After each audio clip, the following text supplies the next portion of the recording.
Você já sentiu o peso de ser descartada por quem você mais ama no mundo, como se fosse um móvel velho que não combina mais com a decoração da sala? Pois eu senti. Senti o frio daquelas notas de papel na palma da minha mão e o vazio de uma vida inteira de dedicação sendo resumida a um valor de aluguel barato. Meu nome é Catarina Ribeiro, tenho 67 anos e aquela noite de terça-feira ficou marcada na minha alma com o ferro em brasa da ingratidão. O meu próprio filho, o meu Rodrigo, o menino que eu embalei no colo e por quem eu deixei de comer tantas vezes para que ele tivesse o melhor, me olhou nos olhos e disse que eu era apenas um fardo. Ele não gritou. Foi pior. Ele falou baixo, com uma frieza que me gelou o sangue, enquanto segurava o bolo de notas de R$ 50 que havia acabado de sacar. Ele enfiou aquele dinheiro na minha mão, R$ 1.500, e me deu um prazo. Eu deveria sumir daquela casa antes do sol nascer. O motivo não foi uma briga, não foi um erro meu, não foi falta de ajuda nas tarefas domésticas. O motivo tinha nome, sobrenome e uma barriga de 7 meses que parecia dar a ela o direito de ser a dona do destino de todo mundo. Vanessa, minha nora, havia decidido que a minha presença a deixava desconfortável. Ela dizia que se sentia vigiada, que o estresse de me ver circulando pela cozinha fazia mal ao bebê e que o quarto onde eu dormia, o quarto que eu mesma ajudei a mobiliar, era essencial para montar o berçário dos sonhos dela. E o Rodrigo, o meu filho, escolheu o conforto do silêncio dela em vez do respeito pela mãe dele. Eu estava sendo expulsa da casa que eu ajudei a comprar, usando quase todas as economias que sobraram da morte do meu marido, para que uma criança que ainda nem tinha nascido pudesse ter um closet maior. A sala estava mergulhada em uma penumbra pesada, iluminada apenas pelo abajur de canto que eu mesma tinha escolhido quando nos mudamos, 5 anos atrás. Eu olhava para aquelas notas na minha mão e sentia uma náusea profunda. Rodrigo estava parado à minha frente, de braços cruzados, evitando encontrar o meu olhar. Ele olhava para o rodapé, para o tapete, para qualquer lugar, menos para o rosto da mulher que o trouxe ao mundo. Lá no fundo do corredor, na soleira da porta do quarto do casal, eu via a silhueta da Vanessa. Ela não dizia nada, apenas acariciava a barriga com um ar de triunfo silencioso, como uma rainha que acaba de banir uma ameaça ao seu reino. A sensação de injustiça era tão sufocante que eu senti o ar faltar nos meus pulmões. 42 anos de uma vida inteira dedicada a ele. 42 anos sendo o suporte, o porto seguro, a cozinheira, a faxineira e a maior fã de cada passo que ele dava. E ali, naquele momento, eu não passava de um estorvo que precisava ser removido para que a casa ficasse limpa. Eu sei que muitas de vocês que estão me ouvindo agora podem estar passando por algo parecido ou conhecem alguém que viveu a dor da ingratidão familiar. É por isso que eu peço, do fundo do meu coração, se você se identifica com essa história, se você acredita no valor de uma mãe e de uma mulher que luta, curta este vídeo agora. Se inscreva no nosso canal para que mais histórias de superação cheguem a quem precisa de um abraço em forma de palavras. Comente aqui embaixo se você já passou por uma situação onde se sentiu desvalorizada e compartilhe com aquela amiga que precisa saber que o fim de um ciclo não é o fim da vida. A sua interação ajuda muito a fortalecer a nossa comunidade de mulheres fortes. Depois que o impacto inicial daquelas palavras passou, eu não implorei, não derramei uma única lágrima na frente deles. A Catarina que eles achavam conhecer, a vovó boazinha e submissa, morreu naquele instante. Eu devolvi as notas de R$ 1.500 para a mão dele. O dinheiro caiu no chão porque ele não esperava que eu fosse recusar. Eu disse a ele que não precisava do seu troco de pão, que a minha dignidade não estava à venda por valor nenhum, muito menos por um que mal pagaria um frete. Subi as escadas em silêncio, sentindo cada degrau como se estivesse escalando uma montanha. Entrei no meu quarto, aquele pedaço de mundo que eu achava ser meu porto seguro, e abri as 2 malas de couro antigo que guardavam o meu passado. Comecei a dobrar minhas roupas com uma calma que me assustava. Coloquei as blusas de tricô que eu mesma fiz, as saias que eu usava nos domingos e, por fim, a foto do meu falecido marido, o Joaquim. Olhei para a foto dele e senti um aperto no peito. Joaquim sempre dizia que eu era o coração daquela família, mas ele não estava aqui para ver o que o nosso filho havia se tornado. Antes de fechar a última mala, fui até a gaveta da mesinha de cabeceira e peguei o meu bem mais precioso, minha faca de confeiteira de cabo de madeira escurecido pelo tempo. Eu a embrulhei cuidadosamente no pano de prato de algodão que eu usava há décadas. Aquela faca era o símbolo de quem eu realmente era, antes de me tornar apenas a mãe do Rodrigo. Para entender como cheguei àquele ponto de ser chamada de fardo, eu preciso contar a vocês de onde eu vim. Minha história não começou naquela casa moderna de condomínio. Ela começou 40 anos atrás, em uma cozinha pequena, quente e enfarinhada, onde eu descobri que as minhas mãos tinham o poder de transformar açúcar e ovos em obras de arte. Eu não era apenas uma mulher que fazia bolos, eu era a Dona Catarina, a confeiteira que toda noiva da região sonhava ter em seu casamento.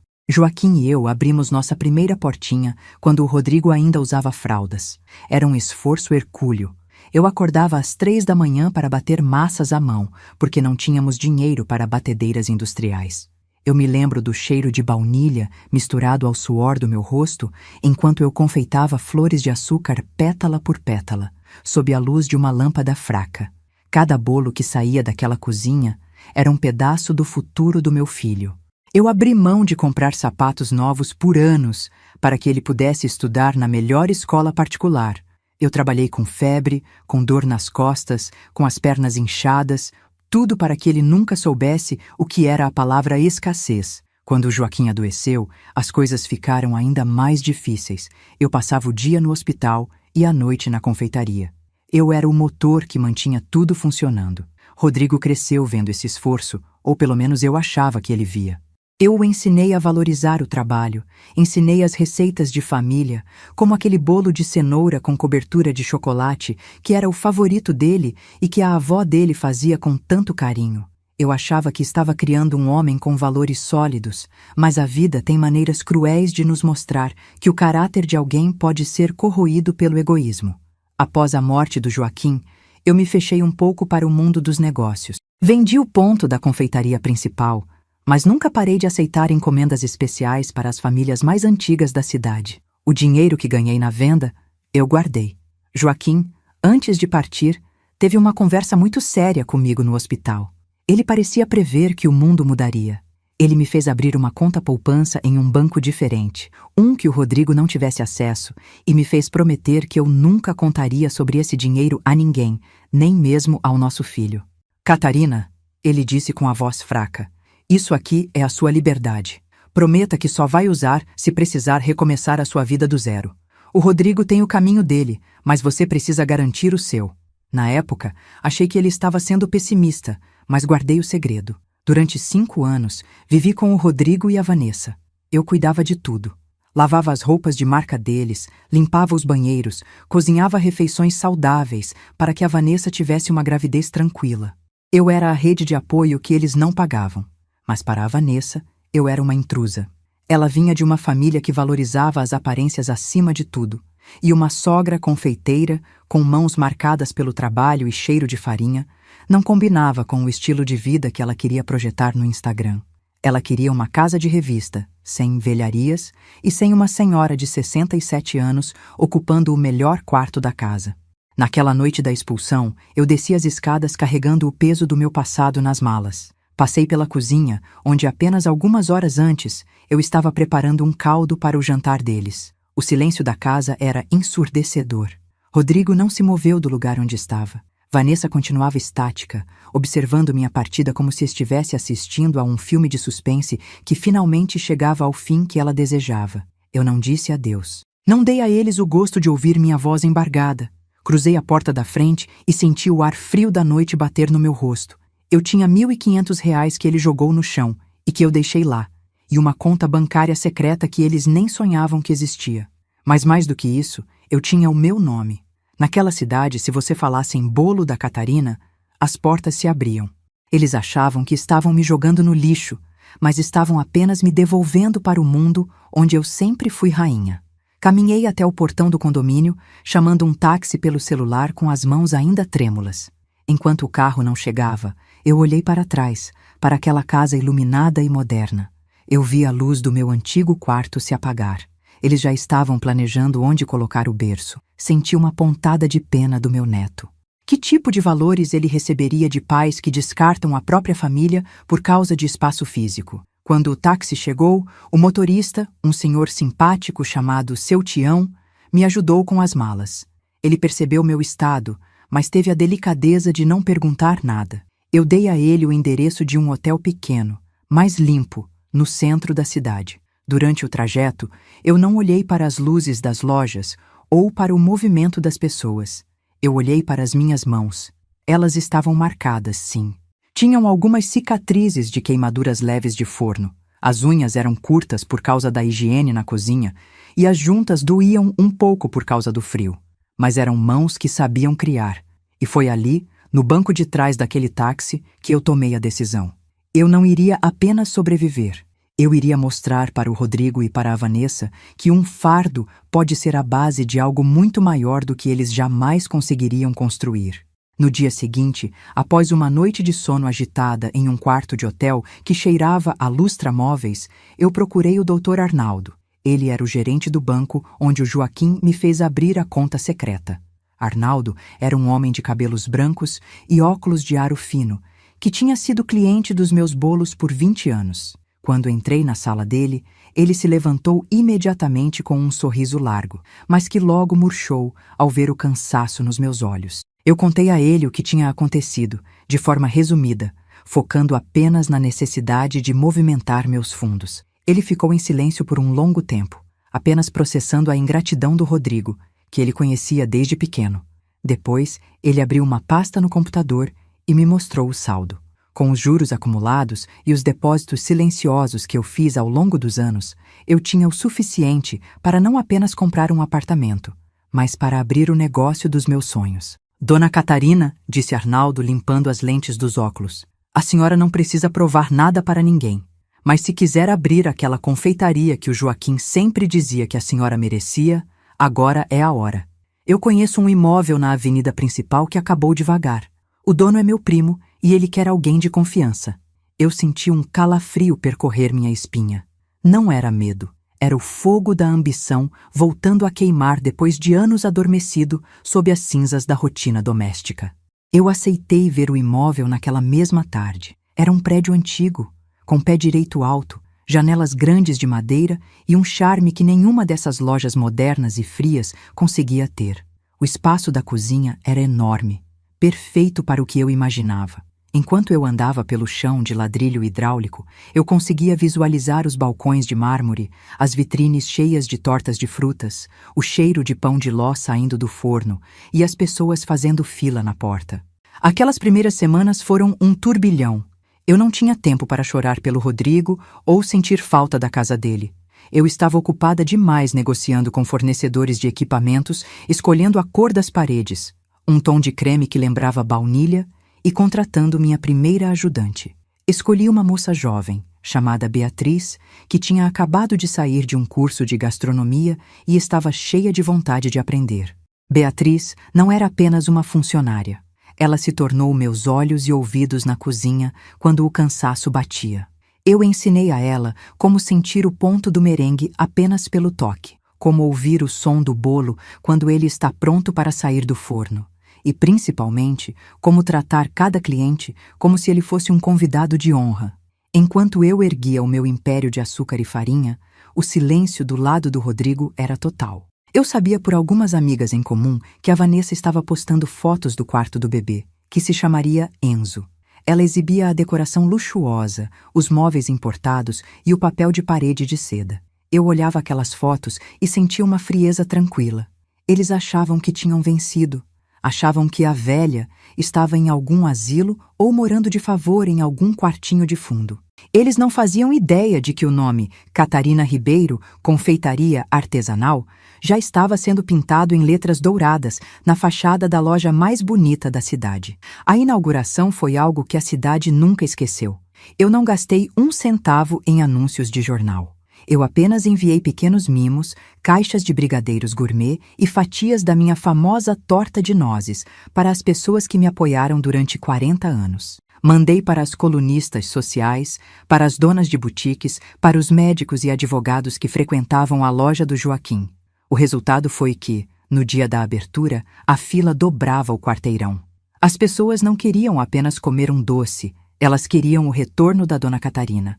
Eu estava lá, usando um dolman branco impecável, com o meu nome bordado em azul marinho. Minhas mãos, aquelas que o meu filho desprezou, foram apertadas por centenas de pessoas naquele dia. Recebi flores, abraços e pedidos de desculpas de gente que sentia falta do meu trabalho. A confeitaria se tornou um sucesso estrondoso em menos de 2 meses. Eu não parava um segundo. Começamos a fornecer sobremesas para o melhor hotel da região, o Plaza Imperial. O gerente de lá, o Sr. Humberto, disse que nunca tinha provado nada igual e que os hóspedes estrangeiros estavam encantados. Eu estava ganhando mais dinheiro do que jamais imaginei, mas o que realmente me satisfazia era a sensação de que eu tinha o controle da minha vida novamente. Eu já não era mais o fardo, eu era a provedora de empregos, a criadora de memórias e a referência de sucesso na cidade. Mas, enquanto a minha vida florescia, a vida que o Rodrigo e a Vanessa construíram sobre a base da ingratidão começou a rachar. Eu recebia notícias fragmentadas. Sabia que a Vanessa tinha parado de trabalhar logo após o nascimento do bebê, alegando que precisava de dedicação total ao filho. O problema é que o estilo de vida que ela levava era caro demais para o salário do Rodrigo.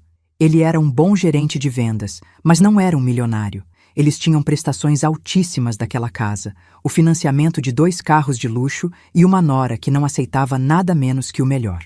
Sem a minha ajuda em casa, eles tiveram que contratar uma babá e uma empregada doméstica, o que pesou ainda mais no orçamento. E a Vanessa, que antes me chamava de estresse, agora descobria que o verdadeiro estresse era cuidar de um recém-nascido, de uma casa e de um marido frustrado, tudo isso sem a sabedoria de uma mãe por perto. O tempo foi passando, e cada mês que a barriga da Vanessa crescia, e depois, cada mês que o pequeno Enzo completava, eu me tornava mais forte. Eu não procurei por eles. Eu sabia que, no fundo, a lei do retorno nunca falha. Ela é lenta, mas é precisa como o tempo de cozimento de um soufflé.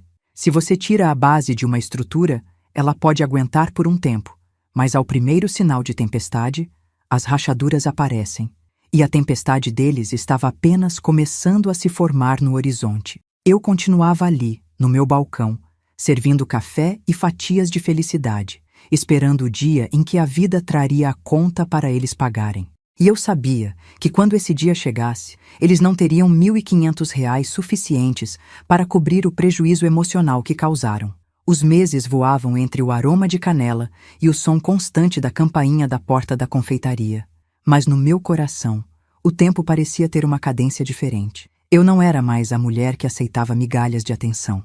Eu era a Dona Catarina, a dona do meu destino e de um faturamento que crescia a cada fechamento de caixa. Mas a vida, na sua infinita ironia, adora colocar à prova a nossa firmeza. Foi em uma tarde de quarta-feira, enquanto eu finalizava um bolo de 3 andares para as bodas de ouro de um casal tradicional da cidade, que o primeiro sinal do desmoronamento do Rodrigo chegou até mim. Não foi um telefonema dele, nem uma visita. Foi através do seu Jorge, o meu fornecedor de laticínios de longa data, um homem que me conhecia desde que o Rodrigo ainda engatinhava entre os sacos de farinha da minha antiga cozinha. Jorge entrou pelos fundos da loja, como sempre fazia, para descarregar as caixas de manteiga e creme de leite fresco. Ele tinha um semblante pesado, o tipo de expressão de quem carrega uma notícia que queima na língua. Ele parou diante da bancada, tirou o boné e coçou a cabeça, evitando o meu olhar por alguns segundos. Dona Catarina, ele começou, a voz meio rouca. Eu não queria ser o mensageiro de coisa ruim, mas eu sei o quanto a senhora lutou para construir o que tem. E me dói ver o que está acontecendo com o seu legado. O meu estômago deu um nó. Eu sabia exatamente do que ele estava falando. Ele contou que o Rodrigo não pagava as faturas da distribuidora de laticínios há 3 meses. Contou que ele tinha trocado os produtos de primeira linha por misturas baratas e gordura hidrogenada para tentar economizar, o que fez os clientes antigos fugirem. Eles estão devolvendo tudo, Dona Catarina. A comida está chegando fria, o sabor sumiu. O seu filho está perdendo a mão e a cabeça. Naquele momento, eu senti uma mistura de tristeza profunda por ver o meu trabalho de décadas ser jogado no lixo e uma frieza que me assustou. Eu apenas agradeci ao Jorge, assinei a nota e continuei alisando o chantilly do bolo. Eu precisava de ordem. Eu precisava de clareza. Foi nessa mesma semana que o senhor Ricardo Mendes entrou na minha vida. Ricardo não era um cliente comum. Ele era um empresário do ramo hoteleiro e de investimentos, um homem que emanava autoridade e sofisticação, mas que tinha um olhar cansado de quem já viu de tudo nesse mundo dos negócios. Ele apareceu na confeitaria no final de um expediente, quando a maioria dos clientes já tinha ido embora. Ele pediu um café preto e uma fatia da minha torta de maçã com especiarias. Vi quando ele deu a primeira garfada. Ele fechou os olhos, mastigou devagar e ficou em silêncio por um longo tempo. Depois, ele limpou os lábios com o guardanapo e pediu para falar com a dona. Dona Catarina, ele disse quando me aproximei. Eu já comi em restaurantes estrelados em Paris, Nova York e Tóquio. Mas o que eu acabei de provar aqui não é apenas técnica. É a alma. É a história de alguém que sabe exatamente quem é. Ricardo não estava ali por acaso. Ele tinha ouvido os boatos sobre a confeiteira que foi expulsa de casa e que, em poucos meses, se tornou o fenômeno da cidade. Ele me contou a sua própria história. Contou que também veio do nada, que o pai dele tinha sido um trabalhador humilde que morreu de tanto trabalhar para pagar dívidas que não eram dele. Ricardo via em mim a resiliência que ele tanto respeitava. Eu tenho uma proposta para a senhora, ele disse, inclinando-se para a frente.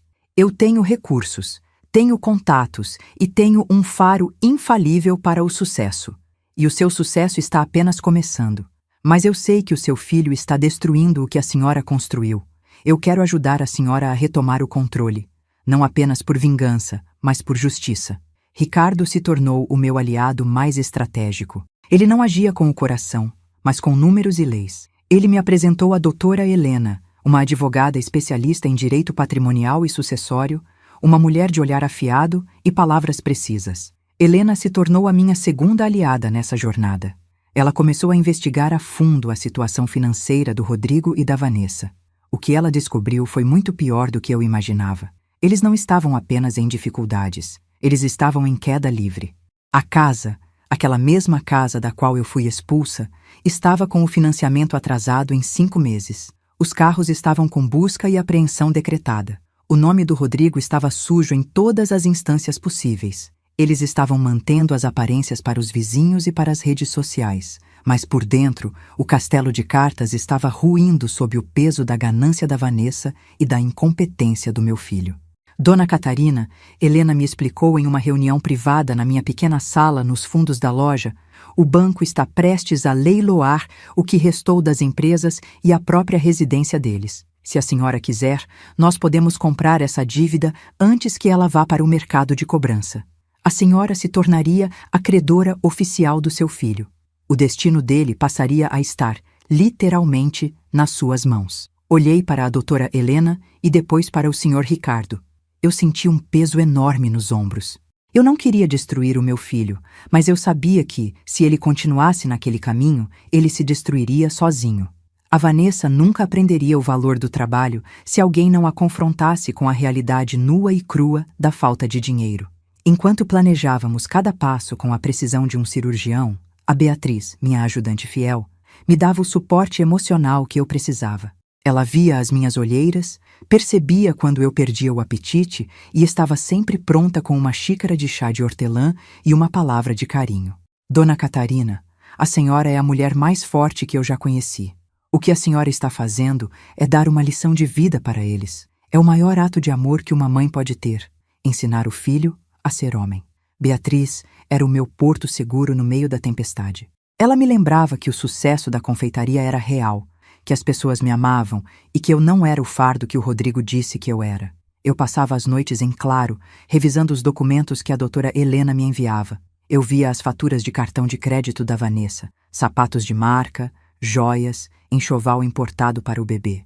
tudo feito com um dinheiro que eles não tinham, enquanto as contas de luz da empresa estavam prestes a ser cortadas. A injustiça me queimava por dentro. Como eles tiveram a coragem de me jogar na rua para manter aquele luxo de fachada? Como o Rodrigo pôde ser tão cego a ponto de não ver que estava sendo usado pela própria esposa, que o incentivava a descartar a mãe para ter mais espaço e menos despesas? O contraste era doloroso. De um lado eu, trabalhando 16 horas por dia, construindo algo sólido do nada. Do outro, eles, destruindo uma herança de 40 anos por causa de ego e status. O senhor Ricardo Mendes me ensinou que nos negócios o tempo é a arma mais poderosa. Espere, Catarina.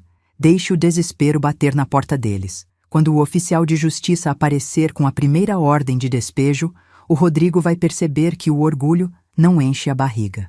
E o tempo passou. O 9º mês após a minha expulsão chegou, e com ele a notícia de que o Enzo, o meu neto, tinha nascido. Eu soube por uma foto que uma vizinha me mostrou no celular. Ele era lindo. Tinha os olhos do Joaquim, o meu falecido marido. Senti um aperto no coração. Eu queria estar lá. Queria segurar aquele menino no colo, sentir o cheiro de bebê e dizer que a vovó estava ali. Mas eu não podia ser a vovó que paga as dívidas e aceita ser humilhada em troca de um sorriso forçado da nora. Eu precisava ser a mulher que o Rodrigo respeitaria, nem que fosse pelo medo da perda. As informações que o Sr. Ricardo me trazia eram cada vez mais sombrias. O Rodrigo tinha tentado um empréstimo com agiotas para cobrir os rombos mais urgentes, uma decisão desesperada que só mostrava o quanto ele estava perdido.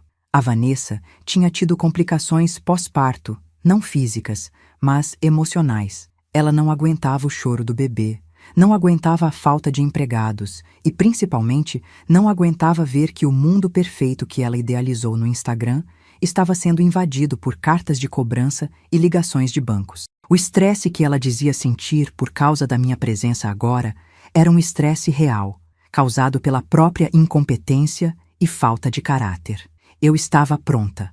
O plano estava traçado. Com a ajuda do capital que o Sr. Ricardo investiu e das minhas próprias economias, nós compramos o título da dívida da casa deles e das empresas restantes. Eu não era mais apenas a mãe que foi expulsa. Eu era a proprietária legal do teto sob o qual eles dormiam. Eu era a dona dos móveis que a Vanessa escolheu com tanto desdém. Eu tinha o poder de colocá-los na rua com a mesma facilidade com que o Rodrigo me deu aqueles R$ 1.500 e me mandou embora antes do amanhecer. Mas eu não faria isso do mesmo jeito. Eu faria com que eles sentissem o peso de cada escolha, de cada palavra e de cada omissão. A tensão aumentava a cada dia. Eu via o movimento na confeitaria e, às vezes, sentia que o Rodrigo estava por perto, vigiando, tentando entender como eu tinha conseguido dar a volta por cima. Eu sabia que o encontro era inevitável. Eu sabia que, mais cedo ou mais tarde, o orgulho dele seria quebrado pela necessidade. E foi exatamente o que aconteceu. Em uma manhã cinzenta, a mesma Beatriz entrou na cozinha com o rosto pálido. Dona Catarina, o seu filho está lá fora. Ele quer falar com a senhora. Ele parece muito mal. Parei o que estava fazendo. Respirei fundo, sentindo o ar entrar nos meus pulmões com uma força que eu não sabia que tinha.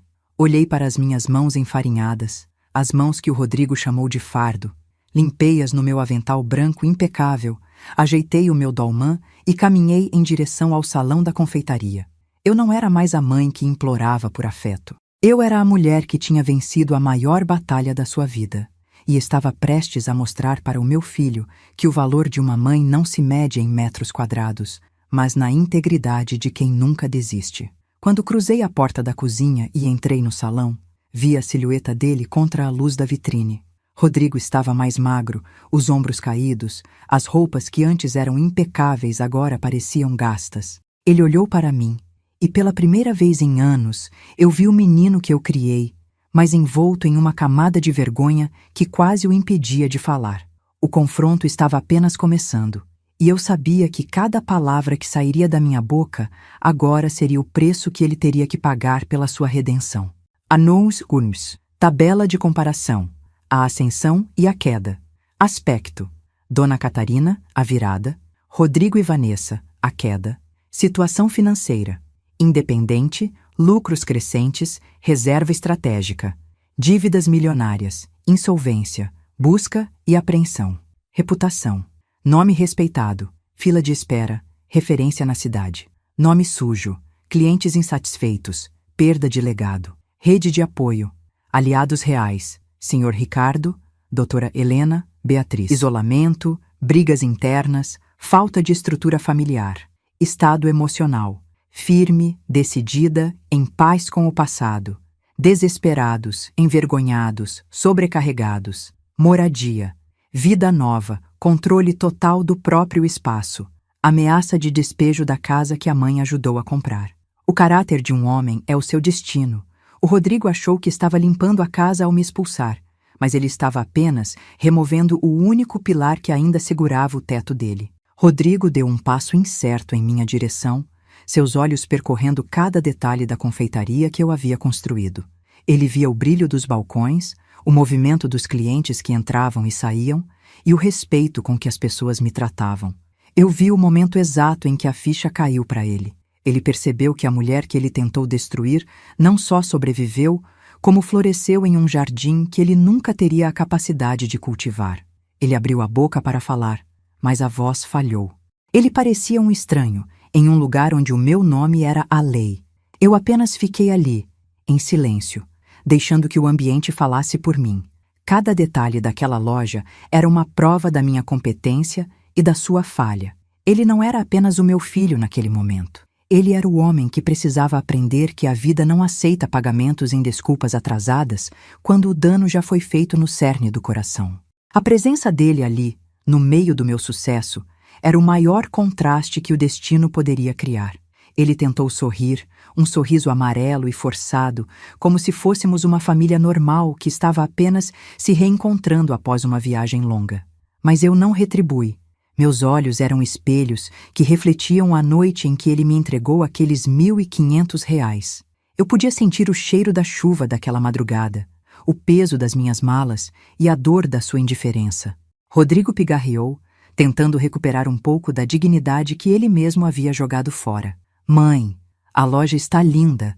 Eu sempre soube que a senhora tinha talento. A hipocrisia daquelas palavras me deu vontade de rir, mas eu mantive a face impassível. Eu sabia que ele não estava ali pelo meu talento. Ele estava ali pela minha salvação. E a salvação, como ele logo descobriria, tem um custo que não pode ser parcelado no cartão de crédito que a Vanessa já tinha estourado. O silêncio entre nós se estendeu como um abismo. Os clientes ao redor não faziam ideia do drama que se desenrolava ali, mas eu sentia os olhos da Beatriz me vigiando de longe, pronta para intervir se necessário. Eu não precisava de intervenção. Eu precisava que o Rodrigo dissesse o que veio dizer. Eu queria ouvir da boca dele o pedido de ajuda, a confissão do fracasso e o reconhecimento de que a fardo era, na verdade, a única coisa que mantinha a vida dele com algum sentido. Ele olhou para as mãos que não tinham um calo sequer, e depois olhou para mim. Mãe, eu não sei como dizer isso, mas nós estamos em uma situação muito difícil. Finalmente, a verdade começou a emergir das profundezas do seu ego ferido. E eu, Catarina Ribeiro, estava pronta para dar a ele a lição que o Joaquim não teve tempo de ensinar. Eu olhei para o Rodrigo, e por um segundo, o meu coração de mãe quis pular do peito e abraçá-lo. Foi um instinto antigo, aquele que me fazia correr quando ele caía da bicicleta ou quando ele tinha febre no meio da noite. Mas eu respirei fundo e senti o cheiro do café fresco e dos pães de queijo que estavam saindo do forno. Aquele aroma me ancorou na realidade. Eu não era mais a enfermeira de plantão dele. Eu era a mulher que ele tinha descartado. Rodrigo continuava ali, com as mãos enterradas nos bolsos da calça social, que parecia um pouco larga demais para ele agora. Ele olhava para os lados, inquieto, como se estivesse com medo de que algum conhecido o visse ali, pedindo clemência para a mãe que ele mesmo expulsou. Situação difícil, Rodrigo? Eu perguntei, deixando minha voz soar calma, quase casual, enquanto eu ajeitava uma pilha de guardanapos de tecido no balcão.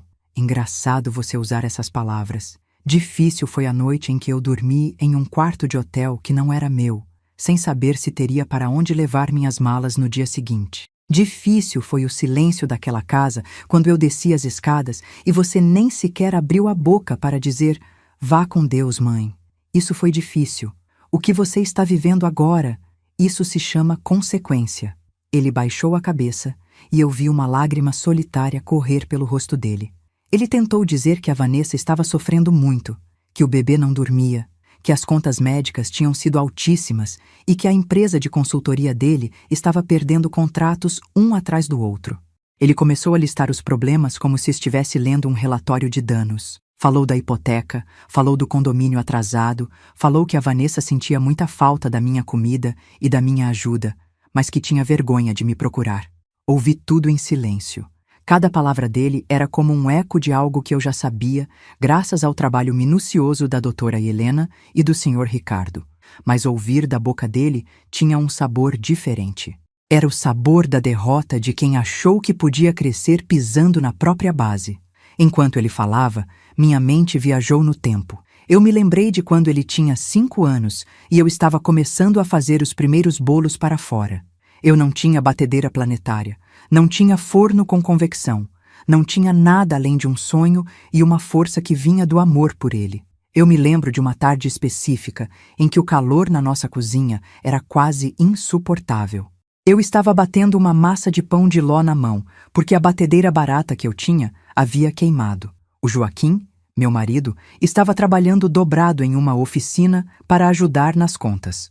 O Rodrigo estava sentado no chão da cozinha, brincando com uma colher de pau e um pote de plástico.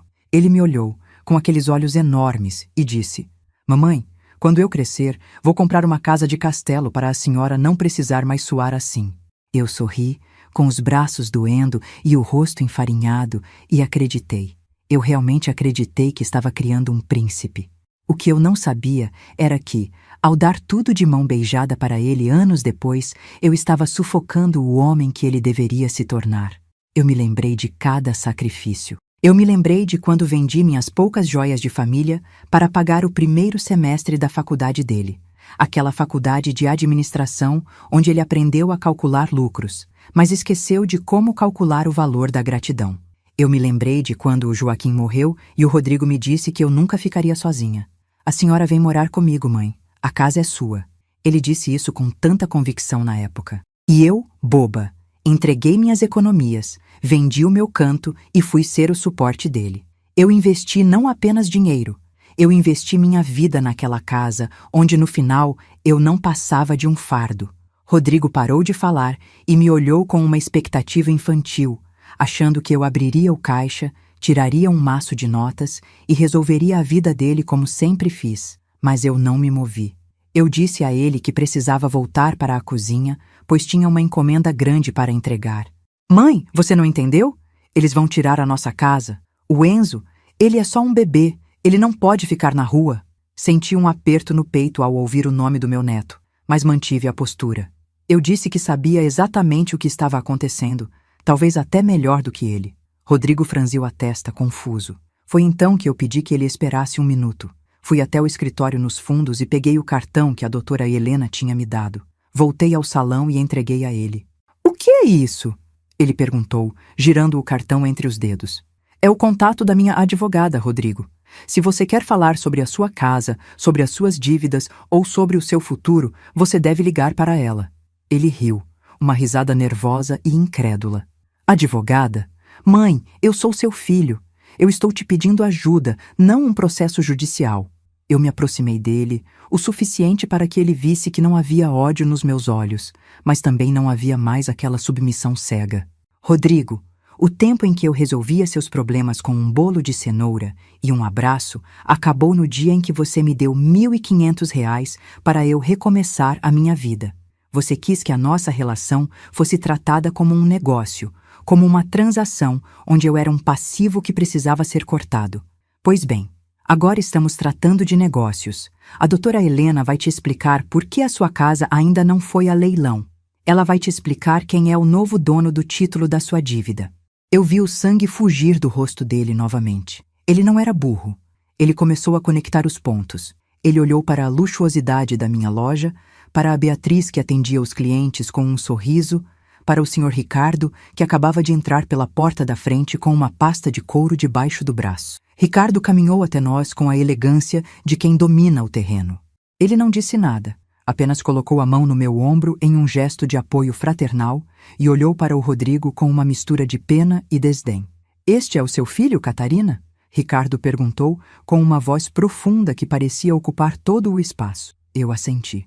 Rodrigo olhou para o Ricardo e depois para mim, a confusão dando lugar ao pânico. "Quem é esse homem, mãe? O que está acontecendo aqui?" Eu não respondi. Deixei que o silêncio fizesse o seu trabalho. Naquela mesma tarde, recebi a doutora Helena na minha sala.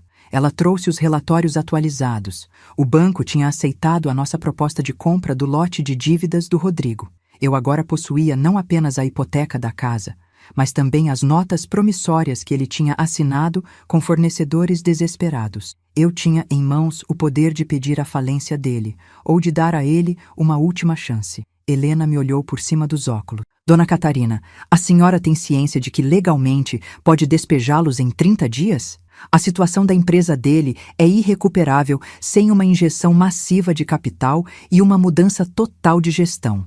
Eu olhei para a foto do Joaquim na minha mesa. Ele parecia sorrir para mim, aquele sorriso de quem sabia que eu faria a coisa certa. Eu disse a Helena que não queria a falência dele. Eu queria a redenção.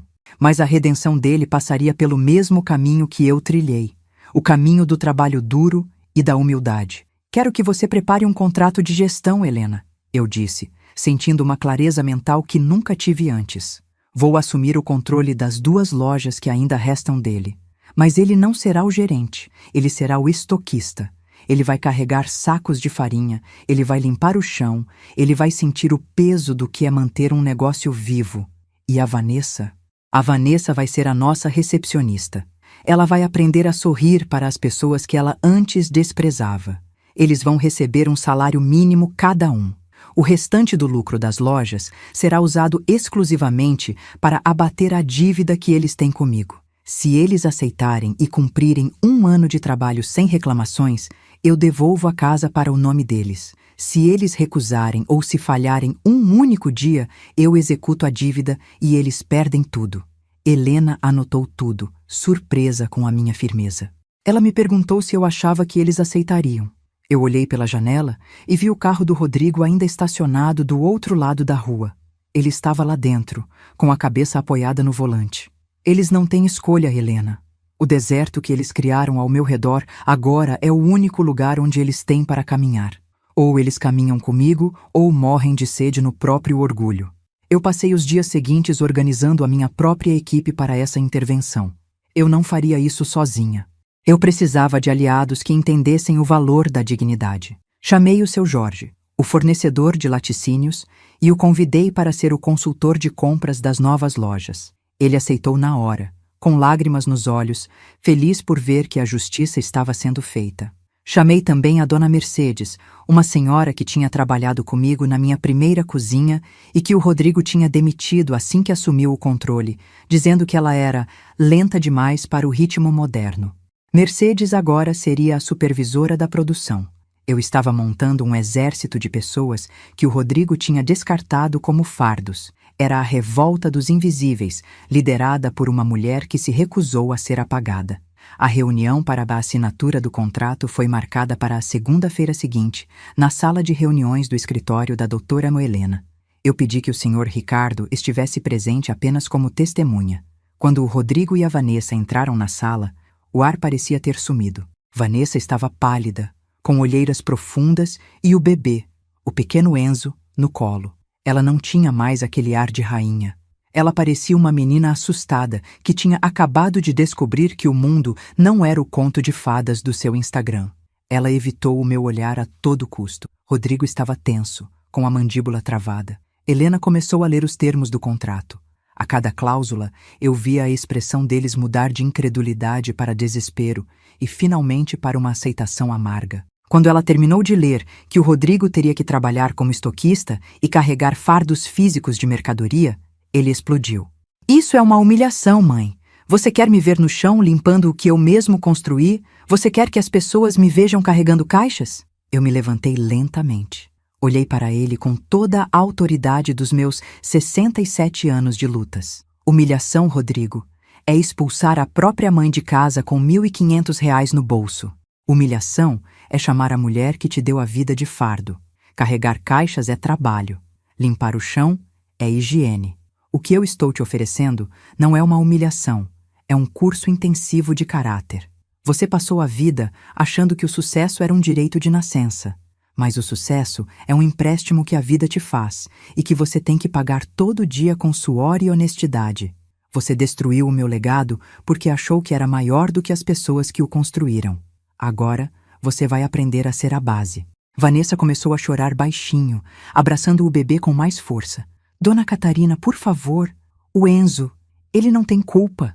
Eu olhei para ela e senti uma pontada de compaixão, mas não deixei que isso me desviasse do plano. Exatamente, Vanessa. O Enzo não tem culpa.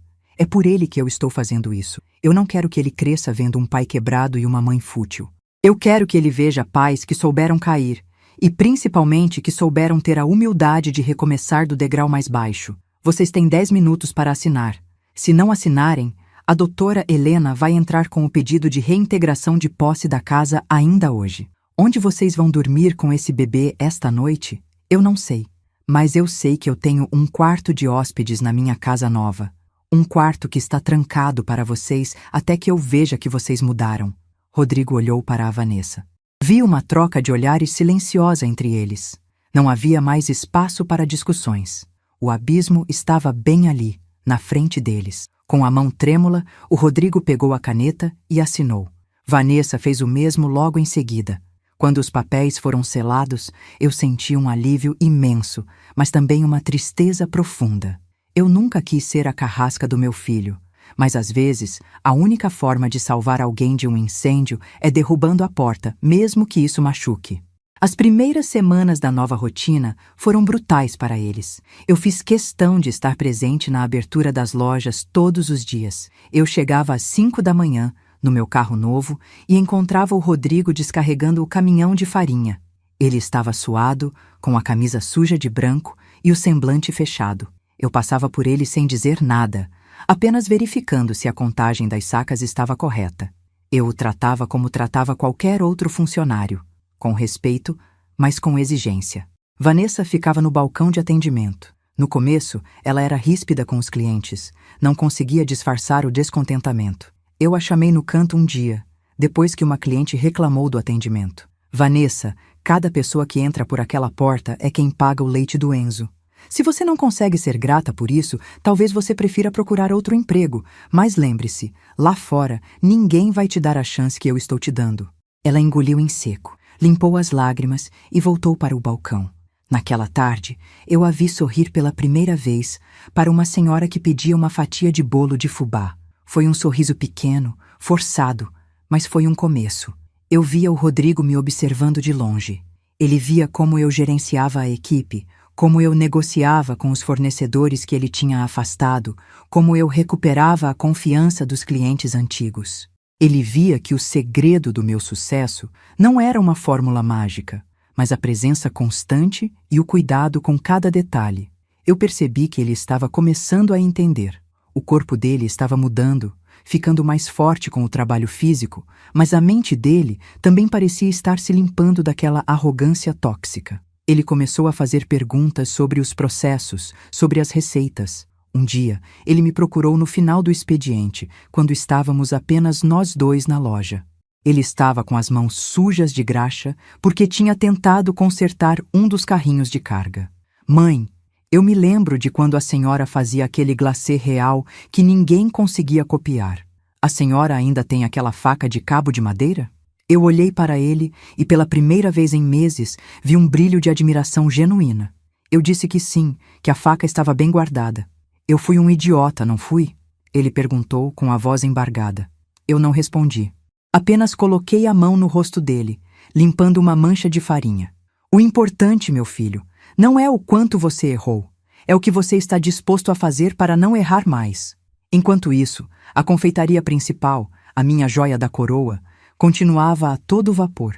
O Sr. Ricardo Mendes me trouxe uma nova proposta: expandir a marca para o shopping da capital. Ele queria que eu fosse a cara de uma rede de franquias. Eu estava vivendo o auge da minha carreira aos 67 anos, enquanto o meu filho estava no porão, aprendendo o básico. Mas eu sabia que o meu verdadeiro sucesso não seria medido pelo número de lojas, mas pelo dia em que o Rodrigo pudesse me olhar nos olhos e dizer obrigado, sem sentir o peso da dívida, mas a leveza do amor recuperado. A Vanessa também estava mudando. Ela começou a trazer o Enzo para a loja nas tardes em que a babá não podia ficar com ele. Eu o colocava em um cercadinho perto do balcão, e enquanto eu confeitava os bolos, eu contava histórias para ele. Eu via a Vanessa me observando e o olhar dela não era mais de desconforto. Era de uma gratidão silenciosa e profunda. Ela percebeu que eu não era a ameaça que ela imaginava. Eu era a única ponte que ligava a família deles a um futuro de verdade. Ela começou a me pedir dicas de como cuidar da casa, de como fazer receitas simples para o bebê.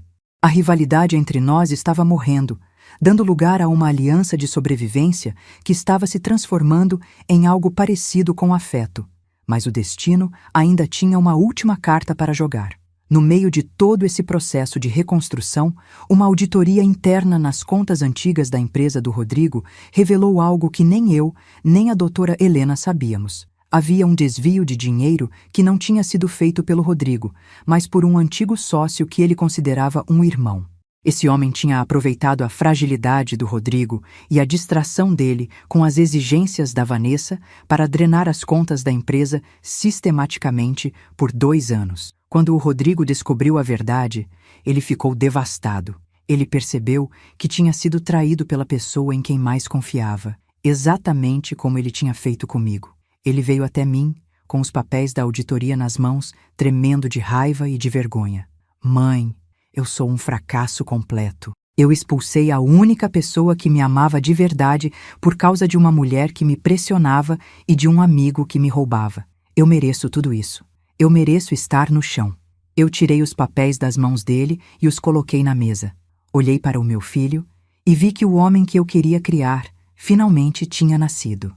O homem que assume as suas falhas, que não culpa o mundo pelas suas escolhas e que tem a coragem de chorar diante da verdade. Rodrigo, você não é um fracasso. Você é um homem que está sendo forjado no fogo, e o ouro só fica puro depois que passa pela fornalha. Agora, nós vamos usar essa prova para limpar o seu nome legalmente. E depois, nós vamos reconstruir o que sobrou.